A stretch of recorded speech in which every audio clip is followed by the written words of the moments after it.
Hello, all you beautiful people out there, what is going on? This is your friend Brady coming at you fast with some Destiny gameplay.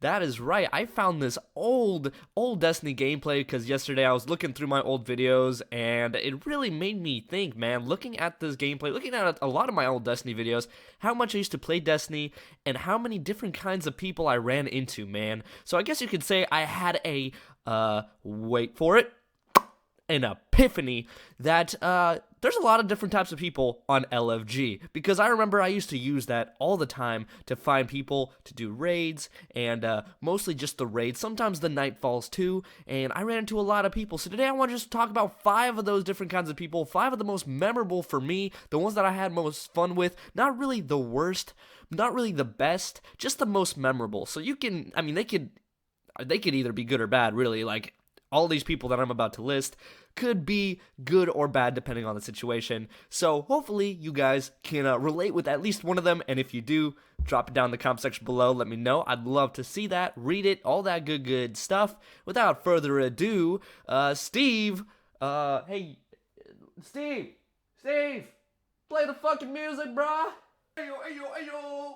So the first guy I want to talk about is the Drunk. Now this guy is super funny or super annoying depending on how well you can carry or how well your teammates can carry everybody else, including this guy. But sometimes he does some pretty entertaining stuff, I'm not gonna lie. For example, and this is a true fucking story, I went back to play Crota's End, that raid with Crota. You know, the one with the sword you gotta pick up, super easy, right? You can always 2-round it, whatever. Went back to play that after the Dreadnought DLC, you know, after Oryx and all, after all the swords. And this dude was so drunk that, I mean, I'm surprised he was still able to play the fucking game, to be honest, dude. I mean, and he was talking like he was making sense. He kind of sounded like Yogi Bear, like had a little bit of a New Yorkish accent, a little bit, like, hey, boo-boo, you know, shit like that. And, you know how to beat Crota. Everybody knows how to beat Crota. You take the sword, you hit him, or you down him with the fucking Galahorns first, or whatever rocket launchers you had, and you hit him with the sword. This dude was so drunk that he thought that he could literally go up there with his exotic sword, not the actual sword you need, but the exotic sword, and try and fucking 1v1 Crota. Just 1v1 me, bro, and just go up to him. And every time, obviously, he'd get his shit pushed in. He'd just get stomped, like everybody always does when you go up to Crota. And we were always just like, dude, stop trying to kill him. That's not gonna work. He was so fucking drunk out of his mind, dude.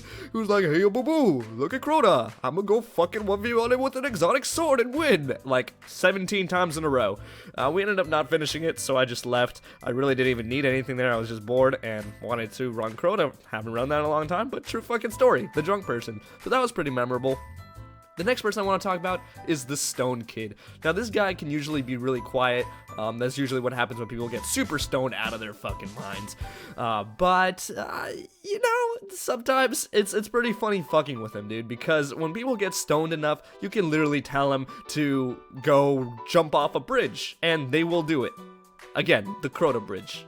One time, this dude kept believing that he could jump across the entire fucking gap without needing to build the bridge, but not using any of the, you know, the bypasses or the glides or jumps or anything. He just straight up from the fucking ramp one side to another thought he could glide his way over there.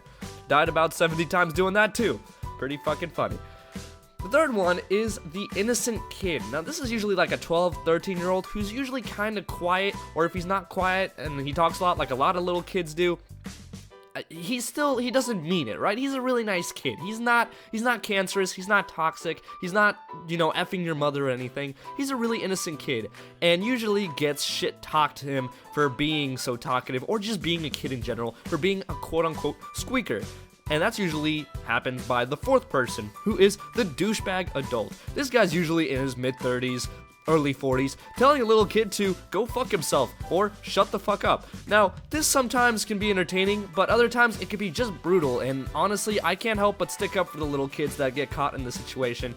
I usually have to be that other person because nobody else would say shit. I don't fucking know why. I mean, it's a grown-ass adult talking to a little kid and telling him to go kill himself. That's kind of fucked up. I'd tell the fucking adult to go kill himself instead. Problem solved. And the last person, who is probably the best person, is the best friend. This dude will literally be your best fucking friend. You might like him so much, he might be such a pleasant guy, such a pleasurable guy, such a good player at the game in general.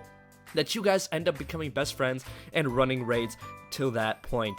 So hopefully you guys enjoyed this video. If you did, please drop it a like, comment, subscribe, all that good stuff. And as always, make sure you all have a wonderful day.